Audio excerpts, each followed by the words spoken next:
The formula for net immigration per year is gross immigration, which is all the immigration coming in, minus gross emigration, and that equals net immigration.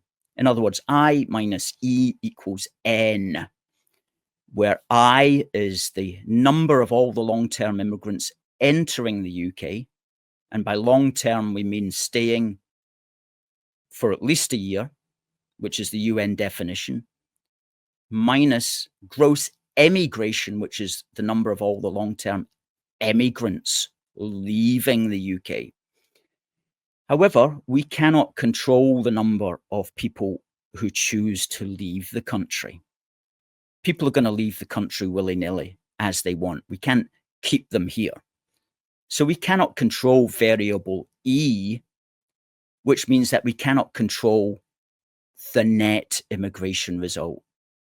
The only variable there that we can control is the number of people who enter the country. And therefore, it is the number of people who enter the country, the gross immigration figure I, which must be targeted. And we control I, we control the gross immigration by setting limits on numbers of visas distributed and by policing the border appropriately. That's how we control I. And as for the gross emigration figure and whatever the net figure may be, these should just be left to fall where they may. So trying to target net migration, saying we want to get net migration down, it's another fool's errand. It's not possible to do. You can only target gross immigration in. That's the only variable in that equation that you can control. So that's the one that must be controlled. And it's not just me saying this. We have detailed files here at the office, and I was looking through some of them today in order to bolster my point. And this one was taken from City AM, which used to be a newspaper, I think mainly in London. This is from the 28th of February, 2014, 11 years ago,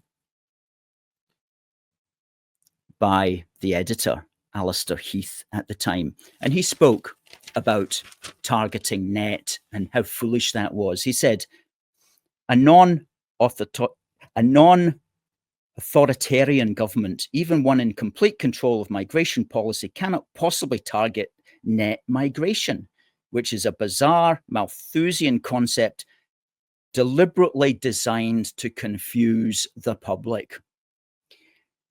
That's because net migration is the difference between the people who come into a country and those who leave.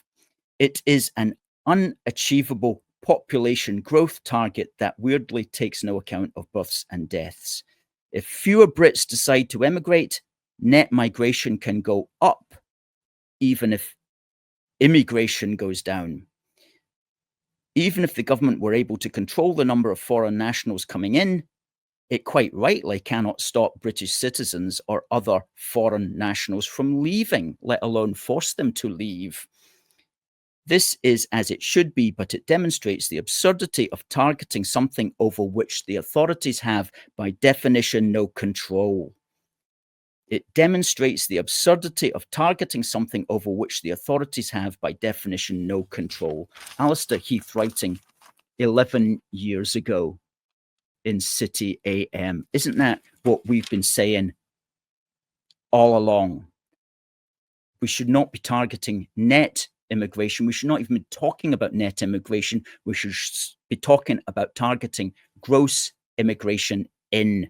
And in that regard, there's lots of policies that can be done to cut down on the numbers.